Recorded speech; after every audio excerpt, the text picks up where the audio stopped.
حضرت سلیمان بن سرد رضی اللہ تعالیٰ فرماتے ہیں کہ میں حضور نبی کریم صلی اللہ علیہ وسلم کے پاس بیٹھا ہوا تھا، اتنے میں دو آدمی آپس میں لڑ پڑے، گالی گلوچ کرنے لگے اور ایک شخص کی رگیں پھول گئی، اس کا چہرہ سرخ ہو گیا۔ تو حضور نبی کریم صلی اللہ علیہ وسلم نے فرمایا کہ میں ایک ایسا کلمہ جانتا ہوں کہ اگر یہ شخص وہ کلمہ کہے تو اس کی یہ کیفیت جاتی ہے۔ اللہ تعالیٰ فرماتے ہیں فَإِذَا قَرَأْتَ الْقُرْآنَ فَاسْتَعِذْ بِاللَّهِ مِنَ الشَّيْطَانِ الرَّجِيمِ۔ پناہ اسے کہتے ہیں کہ جیسے کوئی بڑا بچہ ہے، وہ کسی چھوٹے بچے کو مارنے لگے اور چھوٹا بچہ بھاگ کر اپنے ماں یا باپ کی باہوں میں آ جائے تو اب وہ ایک پناہ کے اندر آ گیا۔ بسم اللہ الرحمن الرحیم۔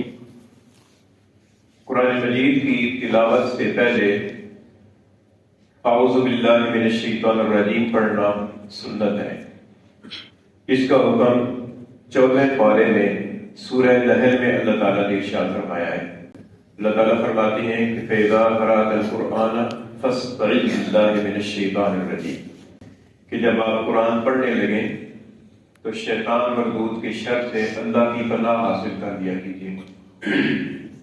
چونکہ قرآن مجید اللہ کا کلام ہے اور اللہ کا کلام پڑھنے سے انسان کی پر اچھے اثرات مرتب ہوتے ہیں، اور شیطان کیونکہ انسان کا اصلی دشمن ہے، وہ یہ نہیں چاہتا کہ انسان کی پر اچھے اثرات مرتب ہوں اور وہ اللہ کی طرف مائل ہو۔ اس لیے قرآن مجید کی تلاوت سے پہلے شیطان کے شر سے اللہ کی پناہ مانگنے کا حکم ارشاد ہوا ہے۔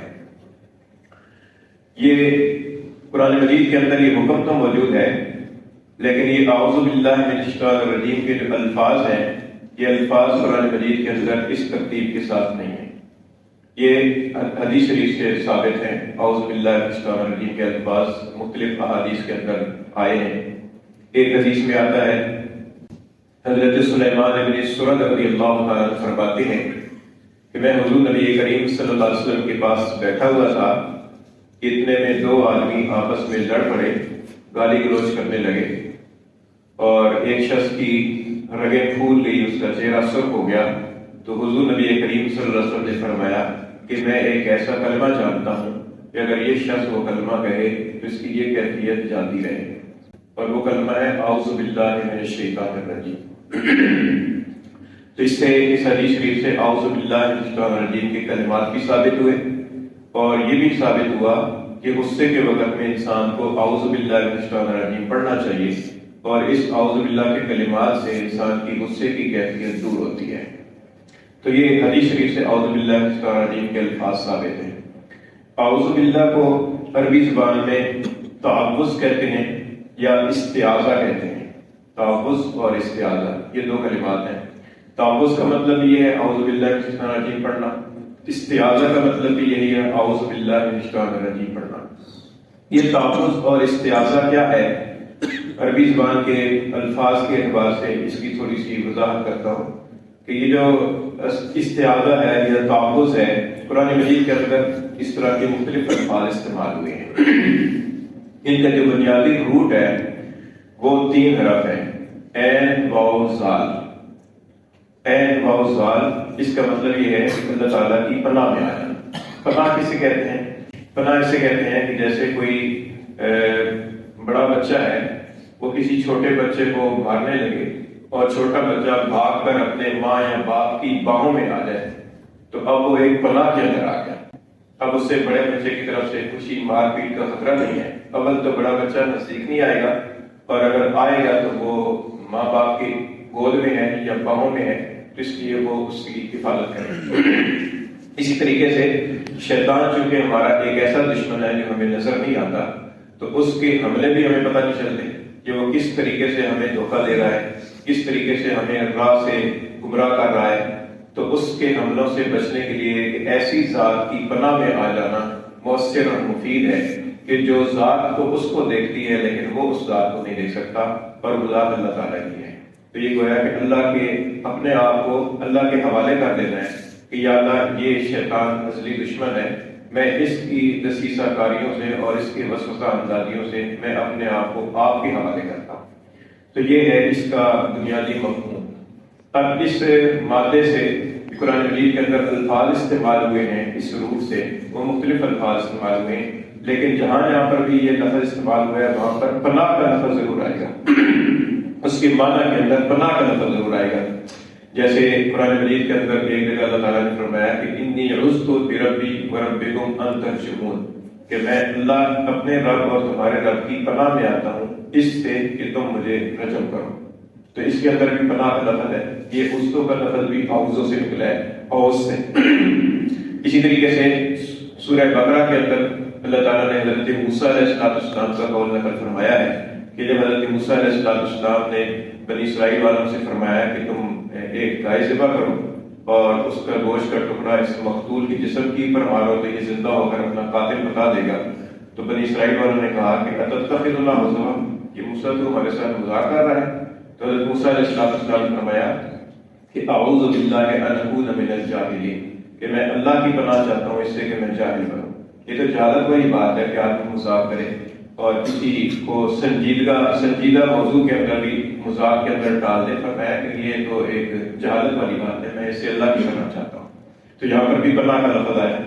اسی طریقے سے ایک جگہ آیا ہے حضرت مریم کے بارے میں کہ حضرت مریم کی جب وہ جو جن کی سرپرستی میں تھی تو انہوں نے کہا کہ اعیذھا بک وذریتھا من الشیطان الرجیم، کہ اللہ اس بچی کو اور اس بچی سے ہونے والی اولاد کو میں آپ کی پناہ میں دیتا ہوں۔ تو وہاں پر اعیذ کا لفظ آیا ہے، وہ اعیذ کا لفظ بھی اسی مادے سے بنا ہے، اسی روٹ سے بنا ہے۔ اسی طریقے سے یہ جو سورہ نحل کی آیت ہے فاستعذ باللہ، اس کے اندر بھی فاستعذ کا لفظ ہے، یہ بھی اسی روٹ سے بنا ہے اور اس کا مطلب یہ ہے کہ اللہ کی پناہ حاصل کر لیجیے۔ اسی طریقے سے قل اعوذ برب الفلق، قل اعوذ برب الناس، ان کے اندر بھی اعوذ کا لفظ آیا ہے، وہاں پر بھی ایمان ہے کہ آپ کہہ دیجیے کہ میں صبح کے رب کی پناہ میں آتا ہوں، لوگوں کے رب کی پناہ میں آتا ہوں، تو وہاں پر بھی پناہ کا لفظ موجود ہے۔ یعنی پناہ کا لفظ جو ہے نا یہ سب جگہ موجود ہوگا۔ اسی سے ایک لفظ ہے معاذ، میم عین الف زال، معاذ، اس کا معنی بھی ہے پناہ۔ سورہ یوسف کے اندر آتا ہے کہ حضرت یوسف علیہ السلام کو جب اس خاتون نے اپنی طرف مائل کیا تو آپ نے فرمایا کہ معاذ اللہ کی پناہ، میں نے گناہ سے اللہ کی پناہ چاہتا ہوں۔ اس سے یہ بھی معلوم ہوا کہ جب انسان کے دل میں گناہ کا تقاضا پیدا ہو تو اسے اعوذ باللہ من الشیطان الرجیم پڑھنا چاہیے، اللہ کی پناہ میں آنا چاہیے۔ اسی طریقے سے ایک لفظ ہماری اردو زبان کے اندر چلتا ہے تعویذ، تا عین واو یا زاد، تعویذ۔ یہ تعویذ کا لفظ جو ہے نا یہ بھی اسی سے ہے اور اس کا مطلب ہے کسی کو اللہ کی پناہ میں دینا۔ تعویذ یہ ہوتا ہے کہ قرآن مجید کی کوئی آیت یا حدیث شریف کے اندر آنے والی کوئی دعا لکھ کر کسی مریض کے گلے میں ڈال دی جاتی ہے، یا کسی ایسے شخص کی جس کے پر جادو کا اثر ہو یا جنات کا اثر ہو اس کے گلے میں ڈال دیا جاتا ہے یا اس کے بازو پر باندھ دیا جاتا ہے۔ تو مطلب یہ ہوتا ہے کہ وہ گویا کہ ان کلمات کے ذریعے سے اس شخص کو شیطانی اثرات سے بچا کر اللہ کی پناہ میں دے دیا۔ اسی سے تعویذ کا لفظ جو ہے نا وہ اسی سے ہے، اعوذ سے۔ اسی طریقے سے سورہ فلق اور سورہ ناس کو معوذتین کہا جاتا ہے، ان کو بھی معوذتین اسی وجہ سے کہا جاتا ہے کہ وہ اللہ کی پناہ میں لانے والی صورتیں ہیں۔ وہ اس لیے نازل ہوئی تھیں کہ جادو کے اثرات سے بچنے کے لیے اللہ کی پناہ چاہیے ہے، اس لیے ان صورتوں کو معوذتین کہا جاتا ہے۔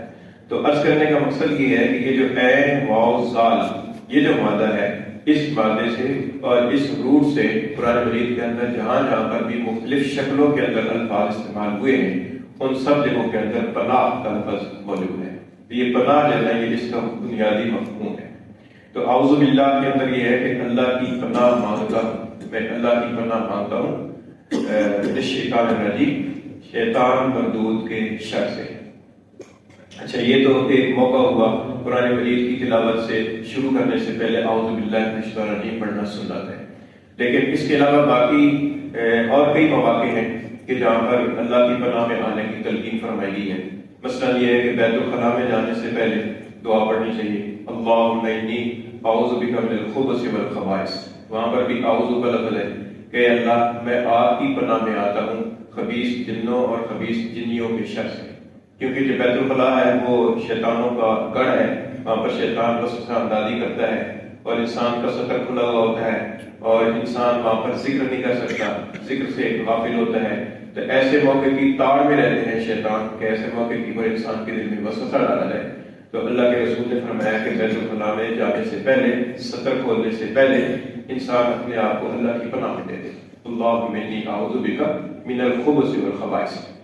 اسی طریقے سے غصے کے وقت میں اعوذ باللہ من الشیطان الرجیم پڑھنا چاہیے. اسی طریقے سے حدیث شریف میں آتا ہے کہ جب گدھا رینگتا ہے تو وہ شیطان کو دیکھتا ہے اور رینگتا ہے. اس لیے جب گدھے کی آواز سنو تو اعوذ باللہ من الشیطان الرجیم پڑھو، اللہ کی پناہ میں آ جائے. تو یہ مختلف مواقع احادیث کے اندر بتائے گئے ہیں. تو قرآن مجید کی تلاوت سے پہلے تو اعوذ باللہ من الشیطان الرجیم پڑھنا سنت ہے. لیکن قرآن مجید کے علاوہ باقی جو کتابیں ہیں جیسے حدیث کی کتاب ہے یا فقہ کی کتاب ہے یا کوئی اور کتاب ہے تو اس موقع کی پر اعوذ باللہ پڑھنا حدیث شریف میں ثابت نہیں ہے، وہ سنت نہیں ہے. اس موقع کی پر صرف بسم اللہ الرحمن الرحیم پڑھا جائے گا. مثلا حدیث کی کتاب پڑھنے لگے تو بسم اللہ الرحمن الرحیم پڑھ کر شروع کر دی جائے، اور قرآن مجید کی تلاوت کرنے لگے تو پھر اعوذ باللہ من الشیطان الرجیم، پھر بسم اللہ الرحمن الرحیم، پھر تلاوت شروع کی جائے. نماز کے اندر بھی پہلی رکعت کے اندر اعوذ باللہ من الشیطان الرجیم پڑھنا سنت ہے. پھر دوسری رکعت، تیسری رکعت اور چوتھی رکعت کے اندر صرف بسم اللہ پڑھی جائے گی. اور اسی طریقے سے جو ہے وہ باقی جو نماز کے علاوہ تلاوت ہے، نماز کے علاوہ تلاوت کے اندر بھی اعوذ باللہ من الشیطان الرجیم پڑھ کر تلاوت شروع کی جائے گی. دوران تلاوت اگر تلاوت موقوف کرنی پڑے اور کسی دنیاوی کام میں آدمی مشغول ہو جائے یا دنیاوی بات چیت کرنی پڑ جائے، پھر دوبارہ تلاوت کرتے وقت میں پھر اعوذ باللہ من الشیطان الرجیم پڑھ کر تلاوت شروع کی جائے گی. اگر تلاوت ویسی موقوف کی اور مثلا اذان کا جواب دینے لگے اور پھر دوبارہ تلاوت شروع کی تو یہ چونکہ دنیاوی کام نہیں ہے اس لیے دوبارہ اعوذ باللہ پڑھنے کی ضرورت نہیں ہے. تو یہ اس کی ترتیب ہے کہ نماز کے اندر اور نماز سے باہر اور مختلف مواقع پر اس کی پڑھنے کی تلقین کی گئی ہے. تو آج کے درس کا حاصل یہ ہوا کہ اعوذ باللہ کے بارے میں ہمیں پتہ ہونا چاہیے کہ اللہ تعالیٰ کی پناہ میں آنا ہے اور اس کے مختلف صیغے قرآن مجید کے اندر استعمال ہوئے ہیں اور اس کا مفہوم کیا ہے اور کن مواقع پر بھی پڑھنے کی ہمیں تلقین